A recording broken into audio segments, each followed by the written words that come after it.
A very good evening, Zimbabwe, and welcome to Africa and Beyond Television Network. And we continue to look at what is happening in the nation of Zimbabwe.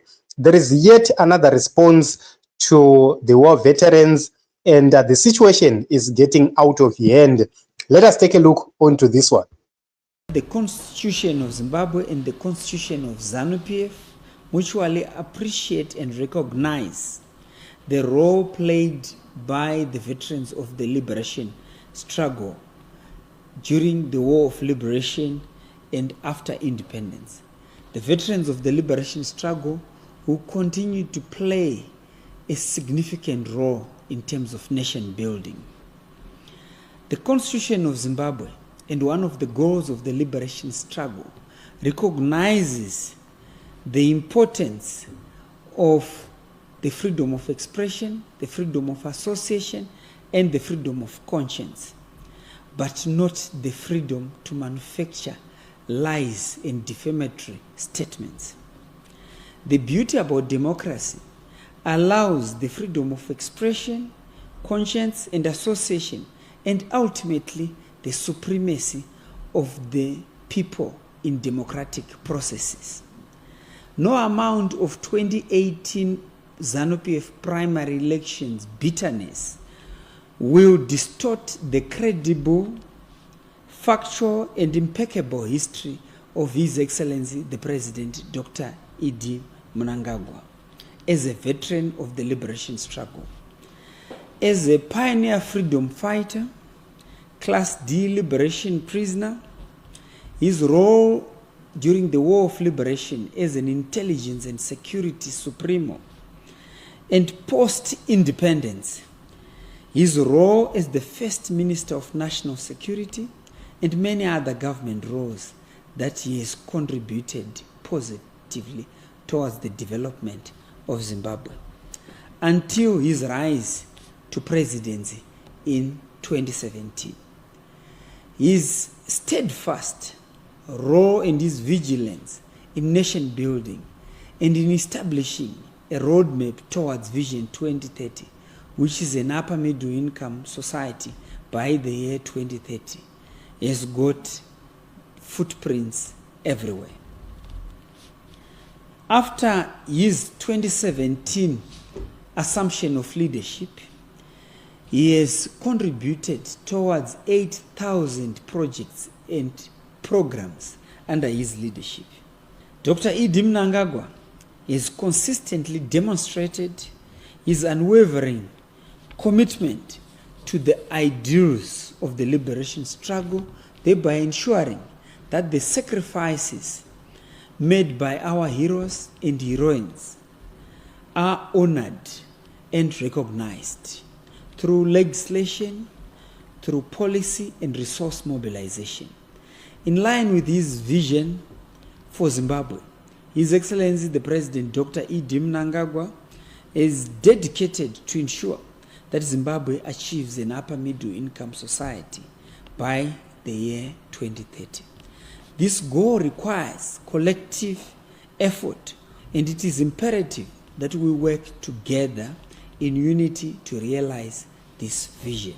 We must all put our hands on deck and contribute positively towards the development of our beloved nation.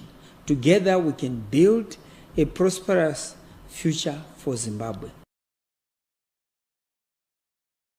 This is what Minister Mswere has said, and we need to critically take a look onto this response. Remember, he's responding to the war veterans, and this is a group, Yana Mdara Blessed. So it's very, very important to note that first and foremost, he mentioned the issue of freedom of expression and says everyone has freedom to express, but he has said that the war veterans have created lies and fabrications against Mnangagwa. That is the reason why the government has to respond.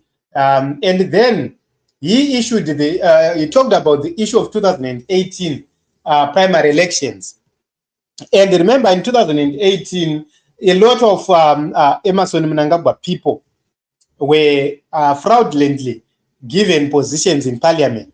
And that didn't go well with a lot of comrades. For example, we have people like Mnangagwa, Louis Matutu. They fought so hard for Emerson to come into power, but they were not rewarded with the parliamentary seats as agreed. So that is another issue which is being raised by Mswere right here. And also, he speaks about people having the supreme power. Do they believe in the people having supreme power? Because the people marched in 2017, but in 2018, the same people were shot at simply because they were in disagreement with the results which were being given by Zimbabwe Electoral Commission. Then he speaks about the issue of 8,000 projects about President Emerson Mnangagwa. Where are these 8,000 projects? Why is it that these 8,000 projects have failed to create jobs? Why is it that these 8,000 projects have failed to remove informal traders? Because where you have 8,000 projects running, and these are big projects, and imagine the kind of employment you are going to create. So that is not true. It's something which is false, and you know, they have left the ideals of the liberation struggle. I always say people like when I'm swearing soldier, so that they get to understand the ideals of the liberation struggle. The reason why it was put in song was to make the comrades quickly understand and realize that they were now deviating from the key issues. Then the issue of legislation and policy, there is nothing called legislation and policy in Zimbabwe, because look at the policies which are being put in place. They are not policies at all. And then look at the legislature. This legislature is dead. They have hijacked the opposition. There is no opposing voice in the legislature, which means they are making false legislative decisions. And also, how do you claim collective effort at a certain point in time where you are working on 2030? 2030 dayanga iri kushandwa nema-ordinary members eZANU-PF, it was better. Vanhu vari kushanda 2030 are ministers who are supposed to be delivering. Ministers who are supposed to be looking at the education sector, the health sector, the ICT sector, all sectors, they are busy spearheading the 2030 agenda.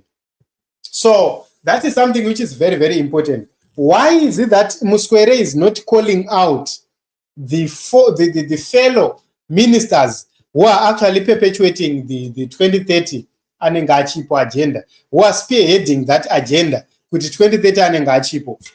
Imagine kuti we have a minister of ICT aitamba kongonya pa National Heroes Eka vachinyomba vamwe. Imagine such kind of leaders, but they are not being called out, and they are attacking all veterans instead.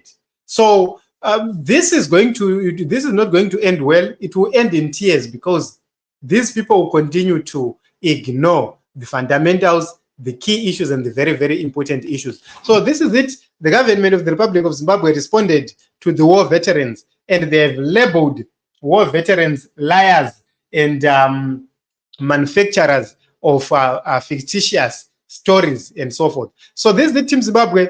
Your views are of much importance. Let us talk in the comment section. What are your thoughts?